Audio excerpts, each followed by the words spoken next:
untuk muqaddimah kita. Allah mengatakan Khaliq. Khaliq, ya. Khaliq mencipta. Siapa yang dicipta? Bashar.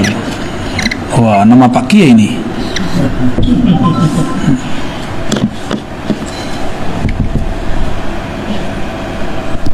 Basharan. Dari mana dicipta? Tin. Tin bahasa Arab tanah. Tin, ya. Tanah. Bashar ini sisi zahir manusia. Zahir manusia. Maka Allah mengatakan, aku pencipta. Nah, ini kita ulang-ulang biar nggak lupa, dan ini sangat penting sekali, ya. Sangat penting untuk memulai kajian Ma'rifatullah. Karena banyak sekali, jangankan orang-orang, beberapa kiai aja saya temu, ya, mendebat saya juga begitu. Bagi dia ruh itu dicipta, padahal ayatnya tidak ada satupun ayat yang mengatakan ruh dicipta. Gak ada satupun ayat yang menyebutkan ruh dicipta. Maka di ayat 72-nya, gimana ayat 72-nya? Fa idza sawaituhu wa nafakhtu fihi min ruhi. Jadi Allah mengatakan nafakhtu, ya. Nafakhtu.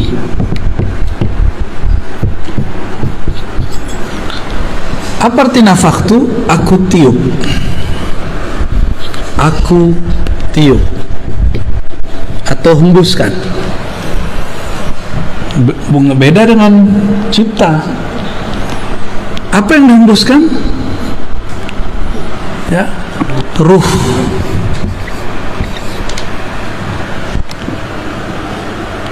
Ruh ini dihembus.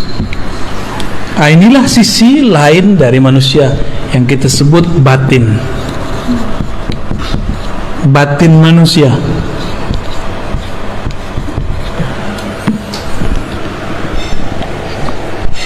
Di saat mati, si tanah, si bashar pulang kepada tanah. Sedangkan ruh, dia harus berpulang kepada sumbernya. Sumbernya siapa? Enggak, bukan Khalik. Khalik tanah. Nah, coba baca ayatnya, ayat 72. Nafakhtu fihi min ruhi. Aku hembuskan. Nah, min di sini diperdebatkan ulama, ini minnya artinya apa? Sebagian kah? Dari kah? Apakah minnya mim ibtida? Mim ibtida itu dimulai dari ruhku, berasal dari rohku, atau artinya aku tiupkan sebagian dari rohku. Nah, itu jadi masalah tuh, ya. Nah, dan saya udah jelaskan sebelumnya, ada yang kita sebut dengan haikalul ma'arif, haikal ma'arif. Yang pertama masih ingat, Ahad Zatullah, Ahmad Ruhullah, Muhammad Habibullah, Al-Mahdi Khalifatullah. Oke. Kalau dizikirkan tiap hari itu, terus ditutup baca Fatihah, Al-Fatihah gitu, ya. Coba perhatiin yang nomor 2, Ahmad Ruhullah. Ini jawabannya nih. Aku hembuskan dari rohku. Rohku, aku siapa? Allah. Maka kalau kita lengkapi, Ruhullah. Ruhullah siapa tadi? Ahmad. Jadi yang disebut ruhku itu Ahmad. Gitu. Maka aku setelah tubuh manusia sempurna, aku hembuskan ke dalamnya sebagian dari rohku. Jangan salah paham, bukan zatku. Bukan zatku, tapi rohku. Bedakan rohku dengan zatku. Kalau kita artikan zat aku, ini bahaya, nanti jadi kelompok seperti yang terjadi di kelompok-kelompok kebatinan iblis. Zat aku, zat Allah, sifat aku, sifat Allah, itu kelompok iblis itu. Ya, kita nggak pakai yang begitu-gitu. Ngakunya wali sih, tapi wali setan. Jadi ruhullah itu siapa? Ahmad. Jadi dua-duanya boleh diartikan dari rohku atau sebagian dari rohku, boleh dua-duanya, gak ada masalah kalau sudah mengerti pemahaman roh, bahwa ruh bukan zat dalam pengertian ini. Ahmad, saya mau tanya nih, kalau kita nih dari seorang perempuan, nah, perempuan ini kita sebut siapa? Kita ini kan keluarnya, lahirnya dari seorang perempuan. Perempuan ini kita sebut apa? Nah, sebagai ungkapan majazi, kita pinjam istilah ini, kita sebutlah Ahmad ini umur ruh, induknya roh. Gitu. Tuh, udah dua istilah tuh. Ayat ini belum pernah dijelaskan dengan penjelasan begini, kecuali malam ini. Ini saya nggak bukan buat-buat, baru malam ini.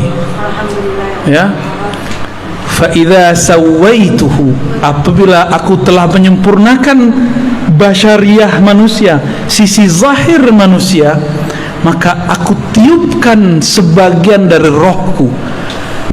Maka kita baca tadi Haikal Ma'arif, ini disebut peta ma'rifat.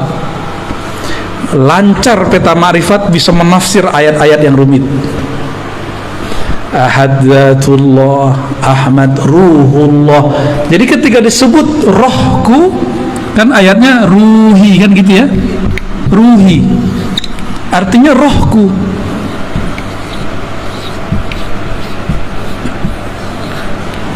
Banyak yang salah paham, dikira rohku itu zatku.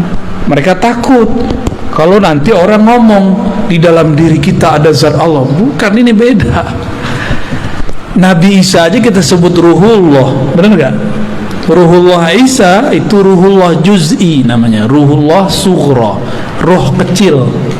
Sedangkan yang kubro Ahmad.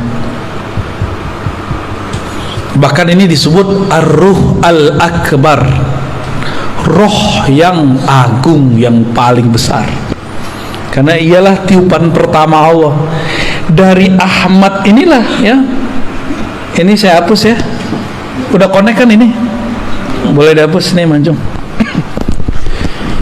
Jadi Allah ya, Allah yang ahad meniupkan pertama kali rohnya. Rohnya ini bernama Ahmad.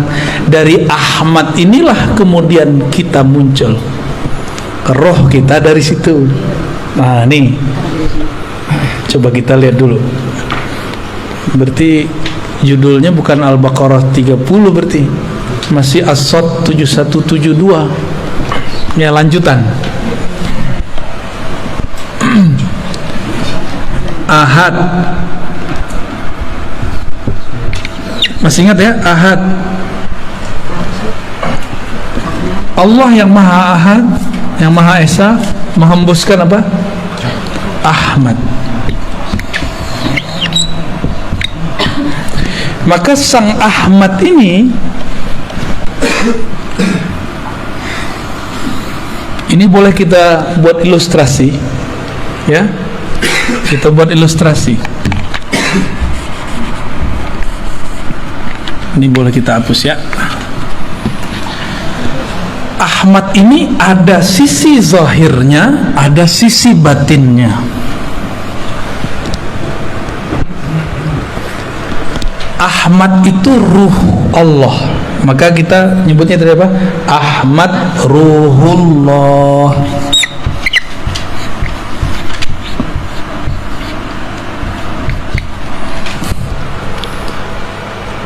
Jadi kalau ada di ayat surat tadi, surat apa? Sod ayat 72. Sod 72. Allah mengatakan ruhi, rohku. Siapa yang disebut rohku? Ahmad. Ahmad. Ada sebelumnya antum dengar tafsir begini. Dan ini bukan tafsir bid'ah. Ini cuma tafsir yang selama ini tersimpan belum dikeluarkan. Beruntung nih rumah Buya nih. Alhamdulillah. Ya, berarti ada wali di rumah ini nih. Ya.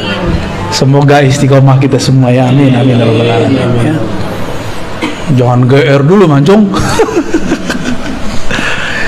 Ruh Ahmad Ruhullah ini memancar. Ya. Ini pancarannya nih. Ini pancarannya. Nah, pancarannya ini disebut dengan Nur Muhammad. Gitu. Apa sebutannya? Nur Muhammad. Sumber nurnya adalah Ruhullah. Lalu apa hubungannya Nur Muhammad dengan Ahmad? Lalu tubuh manusia dan roh manusia. Nih coba lihat. Jadi ruh Ahmad Ruhullah ini, inilah yang menjadi roh kita. Roh kita dari situ. Nur Muhammad inilah yang menjadi sisi basyariah, sisi zahir manusia. Jadi ruh ini batin ya, batin manusia. Saya pendek aja M. Sedangkan ini dari Nur Muhammad tercipta 4 anasir alam: api, air, api, tanah, udara.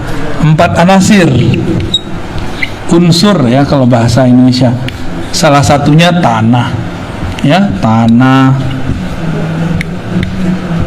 air, api, kayak avatar ya. Apa lagi? Udara atau angin sama. Nah, ini sisi manusia nih. Jadi manusia di dalam diri kita ada 4 ini. Ada 4 itu. Inilah zahirnya manusia. Inilah Nur Muhammad. Jadi Nur Muhammad itu ada di sini, ada di sini, ada di sini, ada semua. Cuma masalahnya nurnya sudah terkoneksi belum sama Ruhullahnya, itu masalahnya, ya. Koneksi ini yang harus dibangun, ya. Mana hidupnya? Udah hidup ya? Oh, oke. Nah, jadi Ruhullah ini sebagai sumber daripada Nur Muhammad. Nur, karena dari nur ini terpancarlah, terciptalah. Ini dia. Dengan apa Allah menciptakan yang 4 ini? Pakai kun, ya. Kun fayakun. Kalau roh Ahmad Ruhullah nggak pakai kun, pakai hembusan. Apa bunyi hembusannya? Itu rahasia. Nanti kalau ada waktu kita buka lagi. Ya. Belum boleh disampaikan sekarang, ya. Nanti jadi fitnah. Ngarang-ngarang apa lagi nih Ar-Razi nih kata orang, ya. Dongeng mulu. Emang ini dongeng? Emang begini dongeng? Ada nggak orang bisa ngedongeng begini? Saya bayar, ya. Kalau ini dongeng silakan ulang, ya. Kalau bisa ngedongeng dengan ini bukan dongeng, ya. Ini kalau dalam ilmu tafsir disebut tafsir isyari, tafsir isyarat. Jadi tafsir itu ada 3. Tafsir bil ma'thur, riwayat di dalam Sahih Bukhari, Sahih Muslim begini. Ada tafsir tadi bil ma'thur, sekarang bil ma'qul, dengan akal. Nggak ada penjelasannya di riwayat-riwayat hadis, maka kita coba gunakan akal kita untuk menyentuh maknanya. Jika masuk akal, maka tafsir disebut ma'qul, tafsir rasional. Kalau akal boleh menafsir, kenapa ruh tidak boleh menafsir? Maka ruh kita juga menafsir. Inilah jadinya tafsir isyari. Tapi itu istilah di kampus. Saya menyebutnya bukan tafsir isyari, tafsir Hah? Apa yang bagus? Pakai istilah ruh, tafsir ruhi, ya, biar beda dengan isyari yang lain. Karena isyari ini ada kolbu masuk ke kolbu, ada yang masuknya ke ruh.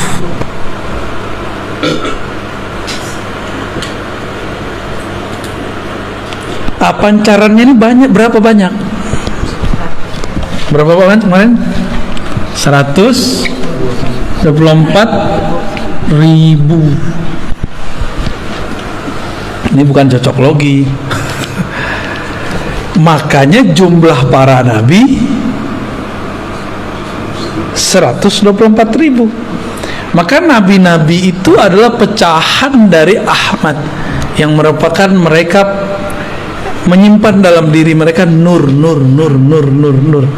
Nah, ada hadis, al ulama warasatul anbiya, ulama pewaris para nabi. Apa yang diwarisi?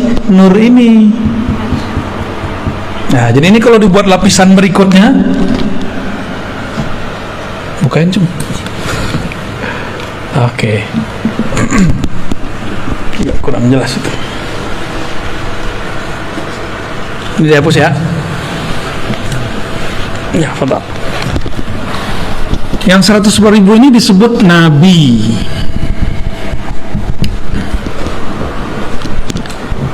Ini punya pewaris. Ada lagi pewarisnya. Ya. Ini cuma pewarisnya disebut ulama. Nah, ulama yang mana? Apakah semua ulama? Ulama yang mewarisi nur Muhammad di dalam dirinya.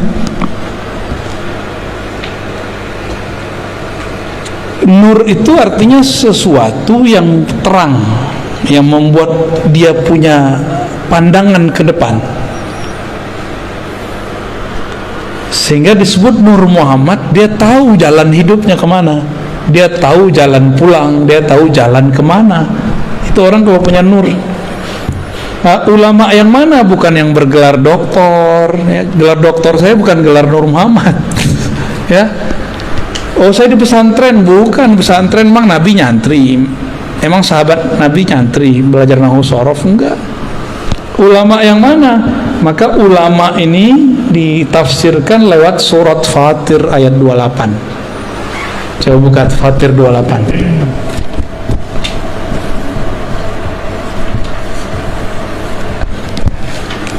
Fatir 28 apa? Innama yakhsyallaha min ibadihil ulama.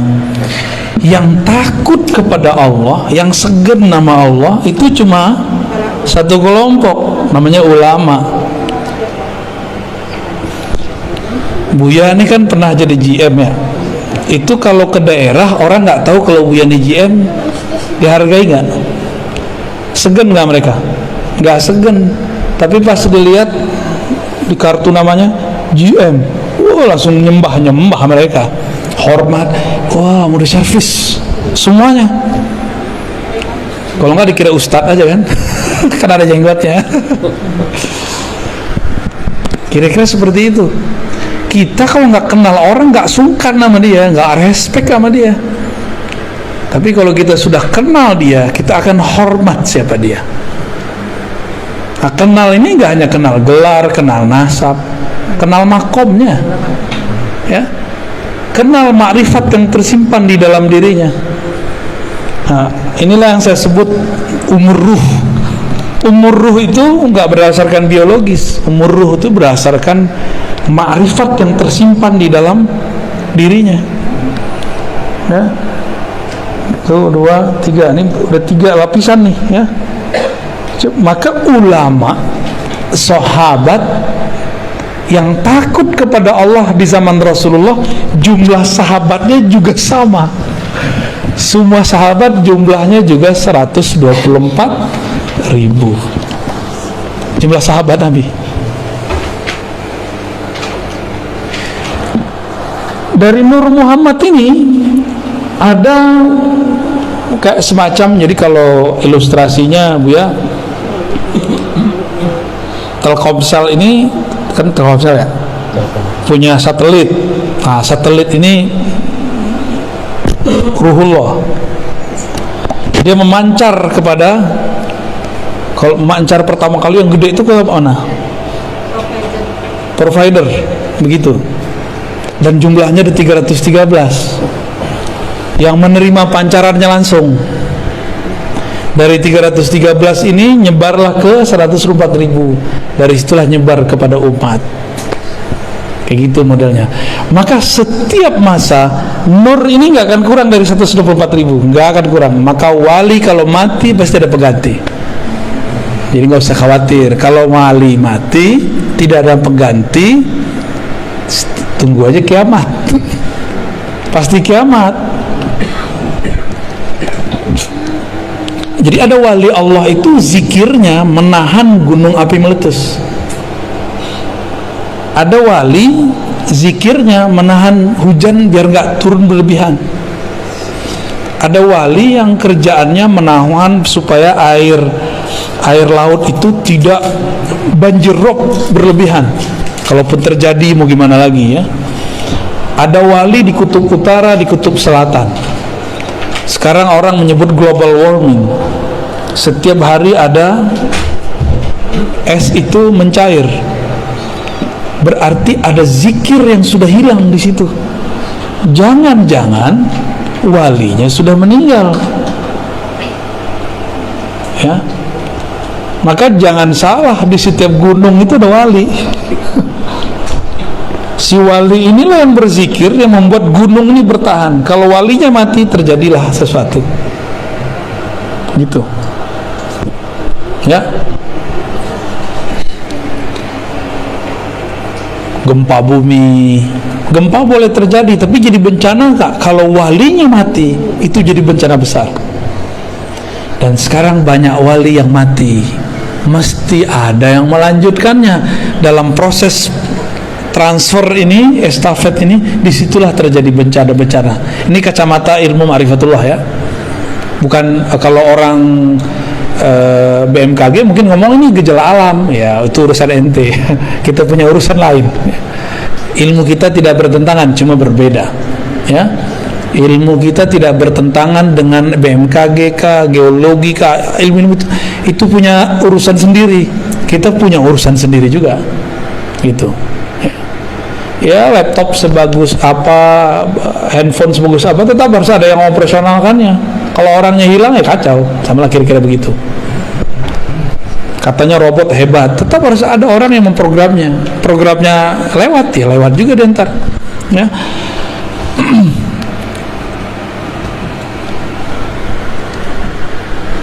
Rata-rata kajian-kajian ma'rifat sebelum ini berhenti sampai di Nur Muhammad.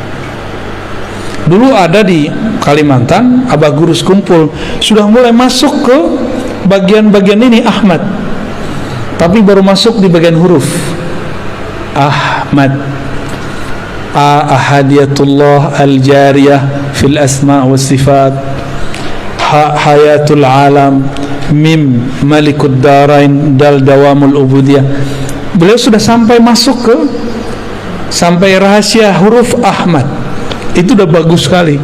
Bayangkan di zaman saat-saat itu beliau sudah mengupas kajian yang sangat luar biasa. Kita bersyukur ada wali-wali kayak beliau.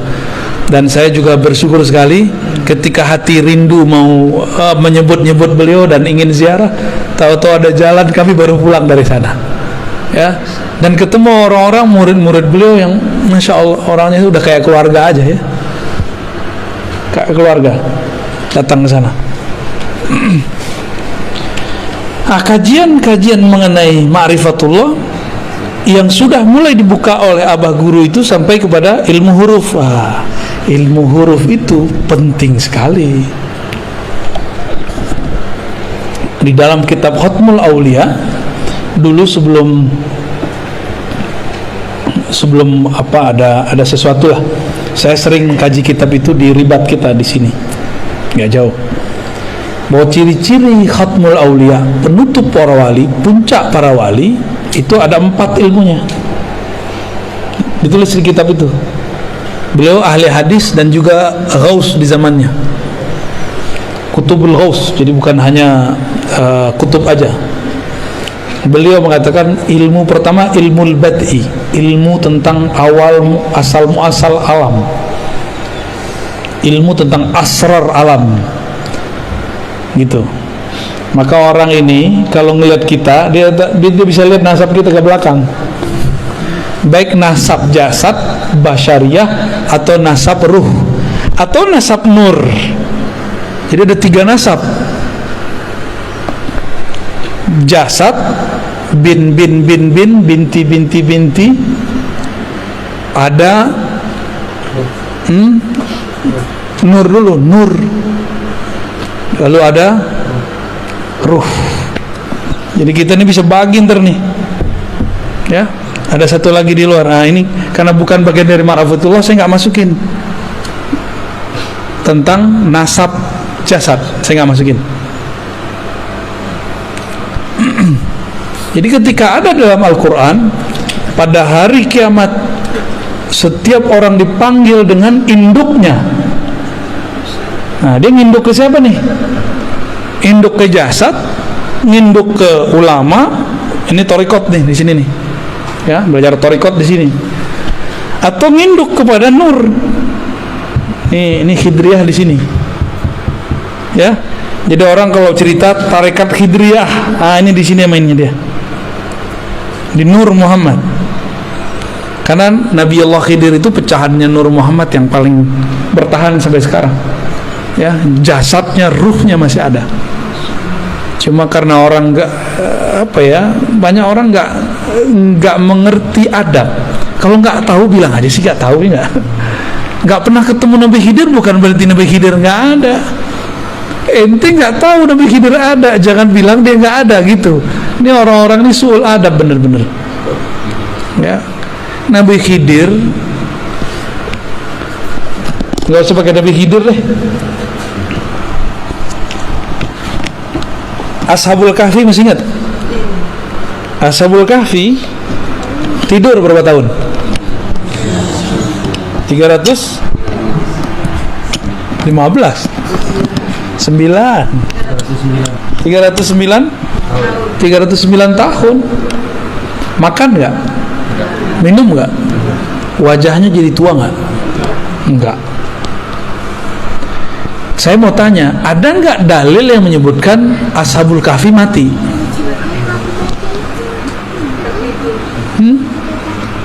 Iya, setelah 309? Nggak ada. Dia tidur lagi. Makanya dalam riwayat yang dikumpulkan Imam Al-Qurtubi dalam kitab Tazkirah, nanti Ashabul Kahfi turun lagi membersamai Nabi Isa. Ternyata usut punya usut, Ashabul Kahfi adalah umat Nabi Isa. Jadi antara Nabi Isa dengan Nabi Muhammad. Jadi nanti ketika Nabi Isa turun, mereka keluar. Apakah itu khurafat? Ya nggak khurafat lah, ada riwayat, ya. Kitab Tazkirah Imam Al-Qurtubi, diringkas lagi oleh Imam Sya'rani dan tidak dihilangkan itu. Berarti mereka sekarang masih ada, cuma Allah sembunyikan. Yang sudah ke Yordan mungkin lihat di mana sih itu. Saya juga pernah ke sana alhamdulillah, dan emang Allah tutup kan, Allah suka-suka tutup. 309 tahun aja Allah tutup. Siapa yang menunjukkan jalan kepada mereka ke goa? Kan nggak diceritain orang. Itu Nabi Allah Khidir. Nabi Allah Khidir yang bimbing mereka ke sana. Diajarin cara supaya nutupin gua biar nggak ketahuan. Itu ilmu Nabi Khidir semua. Nah ini nih ilmunya di sini nih, ilmu Nur Muhammad. Nabi Isa dalam surat As-Saff ayat 6 ya, mengabarkan, aku akan memberi kabar kalian kedatangan seorang nabi di akhir zaman, ismuhu Ahmad. Kok lahirnya Muhammad? Berarti Ahmad nama apa dong?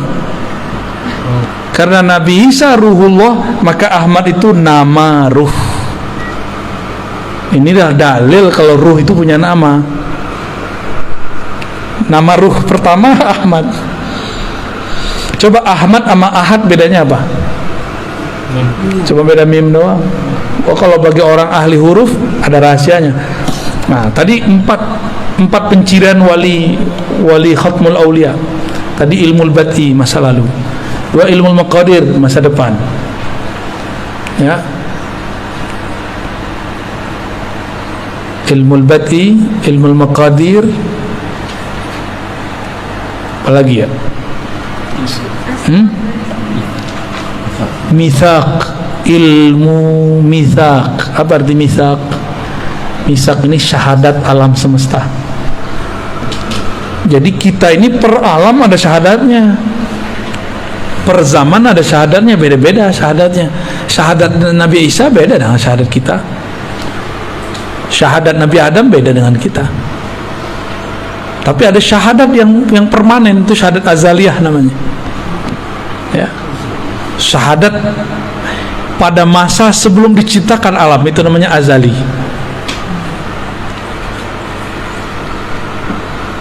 Ada sebelum ruh kita ditiupkan ke dalam janin itu sudah ada syahadatnya dia. Itu mitsaq, perjanjian alam. Jadi kita sudah punya kontrak dengan Allah. Itu mereka ngerti. Itu turunannya. Ya. Ketika ruh mengatakan syahidna, itu turunan dari mitsaq tadi. Itu semua ruh. Dan ruh ini kan ada yang Allah tiupkan kepada manusia, ada yang Allah tiupkan kepada hewan, ada yang Allah kemudian lempar ke pohon-pohon. Coba, kenapa tuh Buya? Roh kita kok dilempar jadi manusia, sedangkan ada roh jadi kucing. Ada roh yang ditiupkan kepada anak keturunan Nabi, Habib Sayyid, anak Kiai, Gus, Hajengan. Kok kita enggak? Dia iya. Kok dia Habib, kita enggak? Dia Sayyid, kita bukan. Oh, itu ada rahasianya semua. Itu ilmu mitsaq. Enggak ada kebetulan Allah meniupkan ya sesampainya lah, sedapatnya lah gitu, enggak ada. Diatur semua. Jangankan itu, satu tetes air hujan itu diatur turunnya di mana, berapa volumenya, diatur semua. Nggak diatur. Apalagi urusan roh. Wah, sedapatnya deh gitu, nggak ada begitu. Ya, Allah betul-betul rapi. Ya, Muqtadirah. Salah satu nama Allah itu Muqtadir. Ya, begitu detail dalam mengukur segala sesuatu. Kenapa Buya? Kita nggak jadi Habib ya? Yang ono jadi Habib. Tapi nggak usah khawatir ya. Mau dia Sayyid, mau dia Habib, kita bukan Sayyid, bukan Habib, potensi menjadi wali sama. Potensi jadi wali sama. Maka tidak sedikit orang biasa jadi wali. Kan ulama. Ini coba lihat, ini kebayang. Nah, sekarang coba ganti Ahmad ini, bayangkan seperti Ka'bah.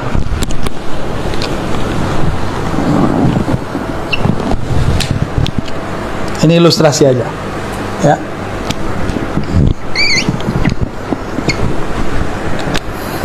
Ini ilustrasi biar paham masa lalu. Kenapa ada satu amalan unik dalam ajaran Islam namanya tawaf? Tawafnya kok ke Ka'bah? Kenapa tawaf di situ? Kok tawafnya ke batu lagi ya? Batu hitam, batu bata. Oh, ternyata ada rahasianya. Tubuh tawaf kepada tempat mulia itu, walaupun dia dari tanah, dari batu. Nah, ada rahasia di situ. Air Zam-Zam Ka'bah. Ternyata ruh dia juga bertawaf. Tawafnya jasad kepada Ka'bah yang disebut haji mabrur kalau ruhnya ikut tawaf, jika nurnya ikut tawaf. Nah, kita ini tercipta dari nur Nabi Muhammad dengan kunnya Allah. Apakah kita mencari siapakah Ahmad itu? Nah, dalam pencarian, inilah yang disebut tawafnya ruh. Kita nih lagi tawaf ini, nggak taunya lagi nyampe di sudut mana nih, ya? Kan 7 kali kan? Ya, kita ini kan baru mulai kita ngajinya, baru mulai ngajinya, ya muter 7 kali loh.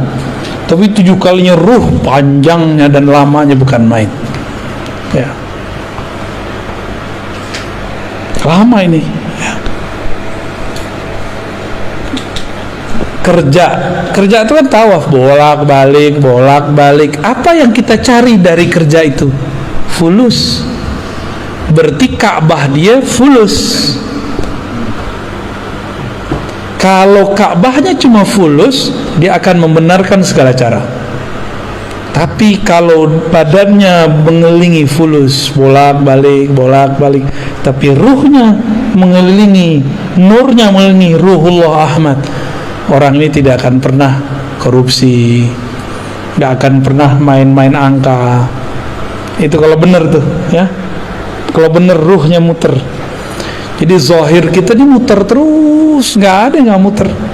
Saya nanya juga ke orang-orang kimia, orang-orang yang ahli-ahli dalam molekul-molekul. Ternyata atom itu masih terdiri dari molekul-molekul lain, dan itu semuanya bergerak tawaf semua.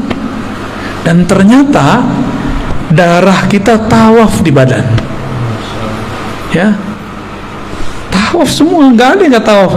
Ka'bahnya darah, jantung.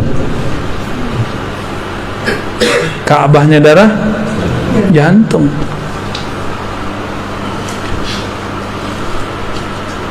Oke. Kalau sudah punya gambaran begini, ilmu bat'i, ilmu masa lalu.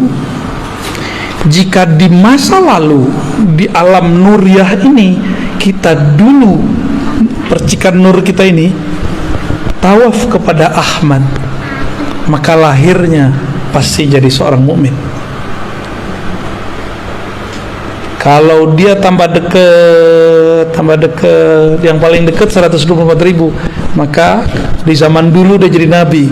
Setelah Nabi Muhammad dia bukan jadi nabi, dia jadi wali. Gitu. Kalau dulu kita pernah tawaf.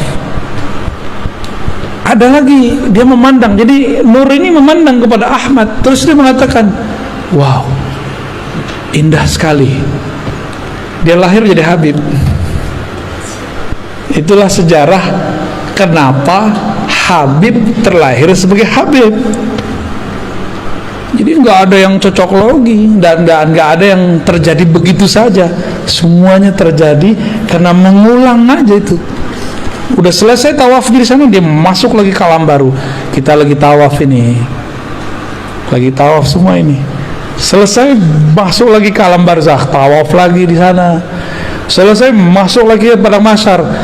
Di padang mahsyar, Ka'bahnya bukan Ka'bah ini, kembali kepada yang punya Ahmad ini, namanya Muhammad. Maka semua orang mencari Nabi Muhammad, tawaf lagi. Begitulah terus mencari syafaat. Karena nanti semua orang, hatta Nabi Ibrahim nyari Nabi Muhammad, ya. Maka bernamalah Nabi Muhammad itu Al-Fatih. Karena Nabi Ibrahim membuka pintu surga nggak bisa, balik lagi. Siapa yang bisa bilang Muhammad? Maka disebut Muhammad Al-Fatih lima ughliq wal khatim lima sabaq, ya. Itu ijazahnya minta ke Pak Kiai itu, ya. Ya, salawat Al-Fatih.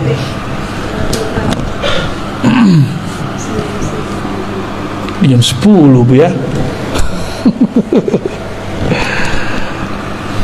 Gimana? Tanya jawab atau lanjut? Lanjut tidur. Ya, rehat dulu. Bismillah. Ya, tadi jumlah 313 itu tema. Jumlah 313 apa yang itu perang Badar? Betul. Bagus. Dari 124.000 nur ini, ada 313 nur yang paling besar. Yang 313 yang dulu bertawaf dan itu menjadi barisan ring pertama Ahmad. Nah, yang 313 ini di zaman pra Nabi Muhammad menjadi 313 Rasul. Dari 313 itu yang paling kuat perjuangannya 25. Jadilah 25 para Rasul. Tuh kalau ditulis terus tuh. Coba yang ditulis tuh, Cung. 124.313, gede-gedein tulisannya ke bawah.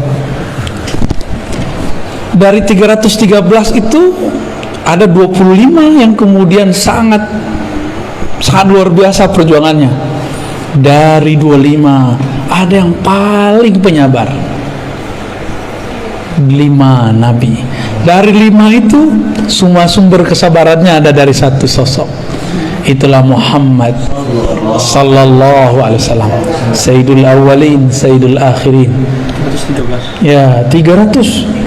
Inti jangan salah tulis, bukan 212, bukan 414. Ya, 313. Ya. Kalau 212 tuh kawan-kawan kita yang berjuang kemarin tuh ya. Ya, 5 jadi berapa? 1. Nah, ini nih penting nih. Syukuran. Jadi 124.000 itu ring terluar, ring terdekatnya 313.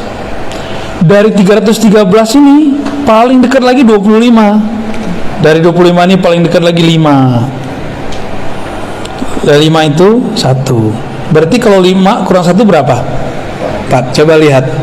Nabi Muhammad, Abu Bakar, Umar, Utsman, Ali. 5 kan? 5, dan itu bukan cocokologi. Emang udah dari sononya. Udah dari sononya begitu. Ya.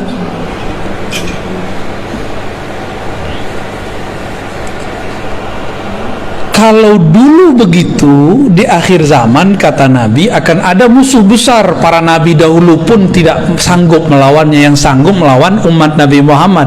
Kira-kira ilmu yang diturunkan zaman sekarang lebih sedikit atau lebih banyak dari zaman dulu? Nabi Musa nggak dapat izin ngelawan musuh besar ini. Nabi Nuh nggak dapat izin. Nabi Sulaiman katanya sempat perang tapi nggak sanggup juga. Sesakti Nabi Sulaiman loh. Nabi Khidir juga nggak sanggup. Nabi Isa itu yang ngecoh Nabi Isa siapa? Yudas Iskariot kan itu adalah penyamaran Samiri, Dajjal.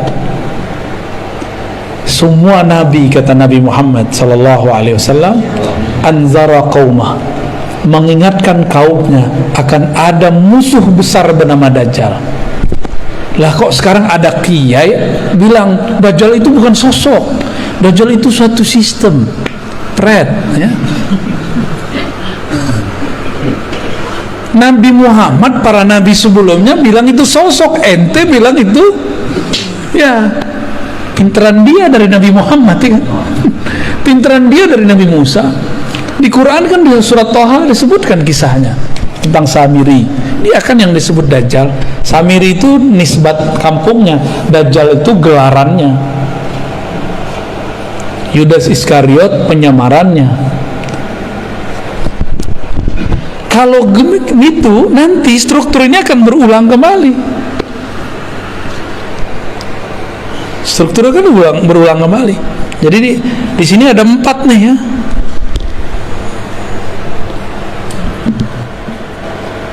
Sama ntar. Nabi mengatakan jika bumi telah dipenuhi dengan ketidakadilan, muliat al-ardu jauran, ya, ketika bumi sudah dipenuhi dengan ketidakadilan, di mana-mana ada kezaliman. Ini bukan hanya kezaliman politik dalam negeri loh. Ini kezaliman global. Jadi tolong move on, jangan cuma memikirkan masalah pilpres. Itu terlalu cetek mikirin begitu. Ini sudah umat akhir zaman sudah. Kita nggak boleh hanya memikirkan politik satu negeri. Ini sudah besar ini masalahnya. Udah lintas negara, lintas benua. Jika lintas benua terjadi kezaliman, orang nggak salah dikasih virus, zalim nggak? Kita sehat-sehat aja divaksin, masalah nggak? Tapi ya kita ikut aja lah. Udah vaksin kan? Vaksin dong. Vaksin lah ya, biar nggak jadi pakyu. Kecuali nggak mau keluar ya terserah. Kalau saya hampir tiap bulan keluar kota, ya wajib vaksin. Bukan hanya ganti status di Peduli Lindungi, beneran vaksin ini, kita hakon ini. Ini orang nakes aja nunggu saya vaksin, kan lucu. Nunggu Buya dulu katanya. Aduh, kita jadi serba salah deh ya. Kita ikutin main mereka. Mereka makar, Allah juga lebih baik makarnya. Udah sederhana itu. Mungkin lebih banyak yang kita makan ini lebih bahaya daripada vaksin yang disuntikan ya. Makanya badan kita biasa aja. Jadi vaksin nggak ada rasanya, nggak ada efeknya. Kata orang demam, jangan-jangan nggak bekerja lagi di badan kita. Apa kata Nabi? Jika bumi telah dipenuhi oleh ketidakadilan, berarti ada toh otaknya, provokatornya, itulah dia Ad-Dajjal. Dan dia bukan sistem aja, dia si pembuat sistem itu. Kalau ada sistem, masa nggak ada pembuat sistem? Kan orangnya ya, keminter namanya itu, keminter. Ada sistem tapi nggak ada yang membuat, mungkin nggak? Laptop secanggih ini, handphone secanggih ini, nggak ada yang buat, mungkin nggak? Nah, ini yang buat handphone segagah ini, nah, siapa otaknya? Orang pasti, bukan robot. Jadi jangan lagi ngomong Dajjal itu sistem saja. Itu sistem iya, orangnya ya sistemnya disebut makar itu. Ada sosoknya. Dan Nabi mengatakan, aku sudah ketemu. Dan sahabat Tamim Ad-Dari juga cerita. Itu sahabat-sahabat yang 4 kan udah ketemu semua. Si fisik loh ketemu secara spiritual. Di perjalanan kan mereka kepada si Dajjal itu. Jika nanti muncul itu, apa kata Nabi? Allah akan bangkitkan seseorang yang ismuhu yuwatiu ismi, namanya sesuai dengan namaku. Nama yang mana?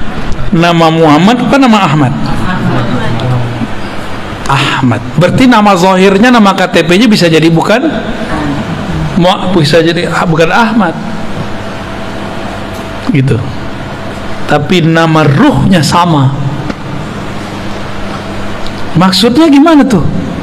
Jika ada ulama mewarisi 124.000, terus Ahmad siapa yang mewarisi? Pewarisnya belum ada selama berabad-abad, dan inilah abadnya, dialah yang akan mewarisinya. Dialah yang disebut Al-Imam Al-Mahdi. Jadi pewaris Nabi Adam udah banyak, Nabi Syith udah banyak, Nabi Nuh udah banyak, terus, dan itu berputar terus. Tapi pewaris Nabi Muhammad yang mutlak belum ada dari dulu. Ada Al-Ghaus, tapi Al-Ghaus itu cuma wakil-wakilnya aja. Belum bisa mengikuti Nabi Muhammad sesempurna mungkin. Yang sempurna itu nanti hanya Nabiullah Muhammad sallallahu alaihi wasallam. Dajjal itu pinter jadi aktor, melakon, pinter makar, pinter konspirasi. Kira-kira Ahmadnya bodoh nggak? Mungkin nggak ngaku-ngaku di YouTube saya Al-Mahdi?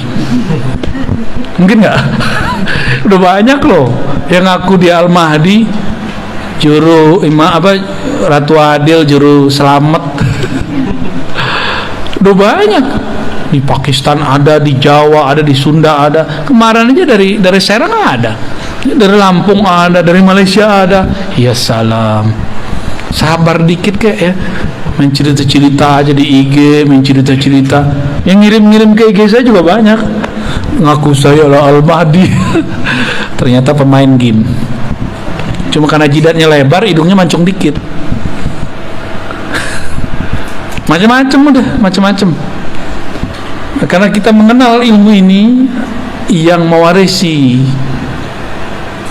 Ahmad itu dialah bernama Al-Mahdi. Al-Mahdi itu gelar, berarti ya Ahmad itu nama dia tuh. Nurnya Muhammad juga, ya. Rabbul Masyriqi wal Maghrib, ya. Si Nur Muhammad itu terbit nurnya di timur dan di barat, ya. Oke. Jadi inilah penjelasan lanjutan daripada surat Shad ayat 72, ya. Dan ini belum selesai loh. Masih ada lanjutannya lagi, ya. Masih ada penjelasan di balik penjelasan. Masih ada rahasia di balik rahasia, ya. Oke, kira-kira itu. Udah jam 10. Ini jam ini salah kayaknya nih. Kayaknya belum disetting tadi nih. Kecepatan itu. Oh, itu yang Bahlul.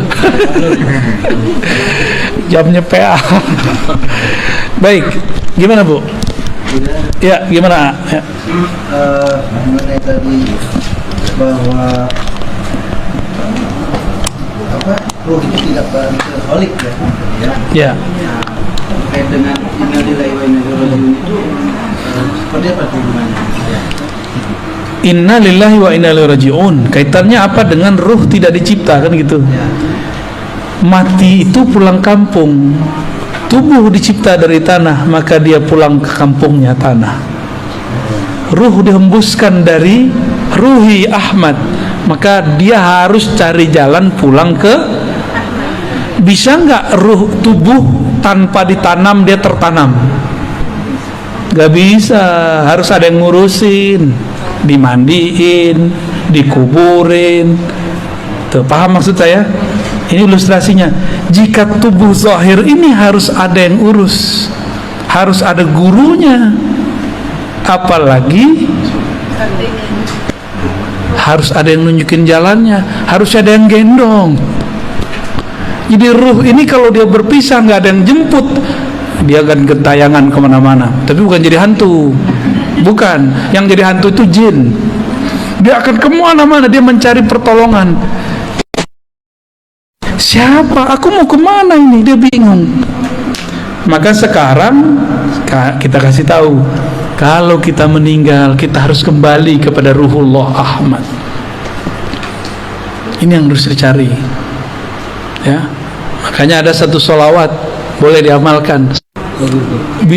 Allahumma ya Ahad, wahai ya Allah yang Maha Esa, Maha Tunggal, Sholli ala Ahmad, limpahkanlah rahmat, sampaikanlah ruh kami kepada ruh Ahmad. Itu maknanya. Pulangkanlah ruh kami kepada ruh Ahmad. Pulangkan kami kepada ibu kami, induk kami. Kalau kita masih punya ibu, pengen pulang kampung nggak kalau ibunya di kampung? Ibunya di sini, berarti pulangnya di sini, ya kan? Coba misah sehari aja, nggak mau kan? Nggak mau tuh, pelukan langsung. Begitulah nanti jika ruh tahu jalan kepada ummur ruh, nanti mereka semua akan bermanja-manja. Makanya kalau bener nih kita sholawat, kita mewek-mewek nyebut nama Ahmad. Nggak ada orang yang nggak bisa nangis kalau nggak sebut Ahmad. Cuma ini kita lagi tahan-tahan aja nih. Kalau bener nih ruh, dia percikan dari hembusan Ahmad, disebut Allahumma ya Ahad, Sholli ala Ahmad. Enggak, pasti ngalir. Ya Allah, ruhku ini adalah bagian dari hembusan ruhmu Ahmad. Tolong kembalikan ia kepada ruhmu Ahmad.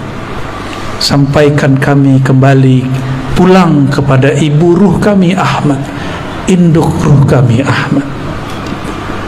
Enggak nangis, berarti dalamnya hitam. Itulah rahasia. Silakan diamalkan itu, ya. Sholli ala Ahmad. Ya, Allahumma ya Ahad, Sholli ala Ahmad. Allahumma ya Ahad, Sholli ala Muhammad. Allahumma ya Ahad, Sholli ala al-Mahdi khalifatika ya Allah ya Ahad. Allahumma sholli ala Al-Fatihah. Bismillah. Surat Al-Mulk. Ya, kira-kira begitu. Ada orang kalau dia mau nangis dia ketawa, ya nggak jadi nangis deh. Atau kalau dia mau nangis dia marah-marah dia. Ada juga, ya. Itu cara aja untuk mengalihkan, namanya iltifat. Cara aja. Kan repot. Guru mau ngajar nangis mulu, ya repot semuanya. Ya. Tapi rasakanlah itu. Nah, baca itu kalau bisa pagi atau malam, tahajud 100 kali. Nikmati itu bacaannya. Ya Allah, yang menghembuskan rohku dari Ahmad, pulangkan ruhku kepada ibu ruhku Ahmad. Maka bernamalah Ahmad itu ummur ruh, induknya roh, ibunya roh. Ini istilah aja ya, karena sumber kita sebut induk, kita bersumber darinya. Kalau meninggal, insya Allah dia tahu jalan pulang kampung. Ya, biasanya dia ada namanya ya, seharusnya ada namanya tuh. Maka kalau ada wali yang mengerti nama ini, minta nama kepada dia. Biasanya walinya suka nyamar-nyamar juga. Waduh, berat ujian kita. Karena Dajjal itu suka memalsukan dirinya menjadi orang baik. Maka yang mengerti nama ini pasti dia memalsukan dirinya seakan seperti orang yang tamak dunia, jahat, kayak nggak sholat, kayak itu orang yang paling durhaka sedunia. Ya, itu namanya malamatiyah. Itu berat ujiannya.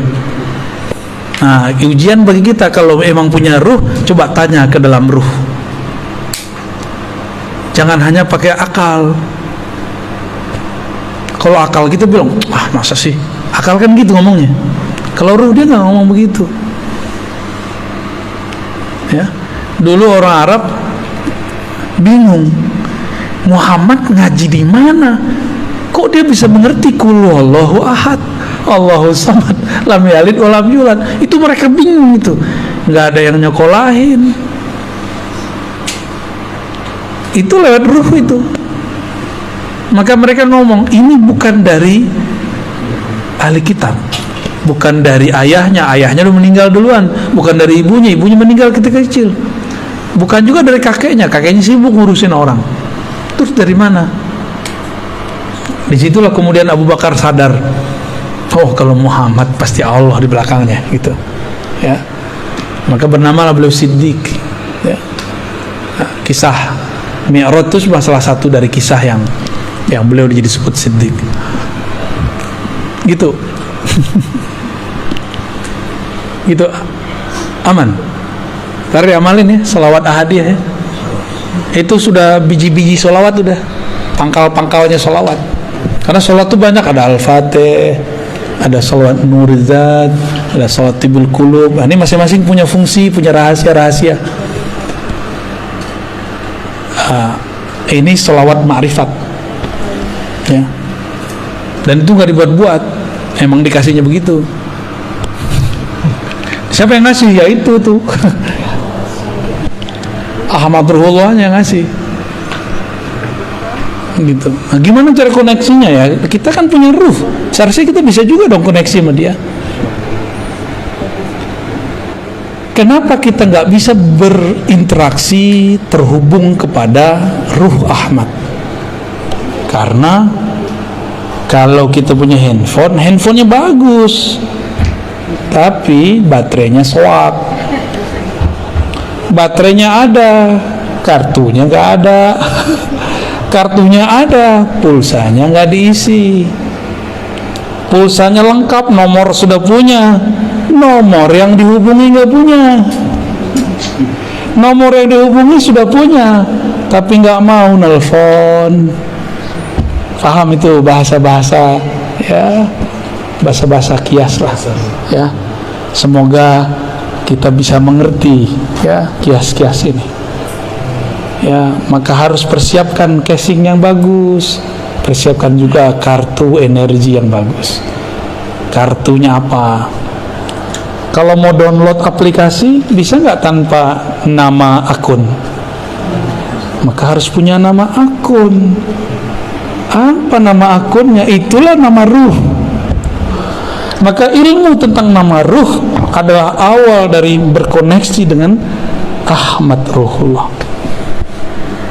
Hati-hati, kadang-kadang kita kena siloka yang selama ini orang udah ketemu sama kita, ternyata dia orangnya. Biasa. Kalau zaman-zaman Syekh Abdul Qadir kan enak, orangnya pakai serban, ya kan, sholatnya Masya Allah, enak. Tapi nggak mungkin Allah membiarkan mutiara Ahmad ini diobral, diketahui orang banyak-banyak, bisa dicuri dia. Maka Allah lapisi dia dengan sisi basyariah, manusiawi yang orang nggak akan paham kalau di dalamnya ada sir Ahmad.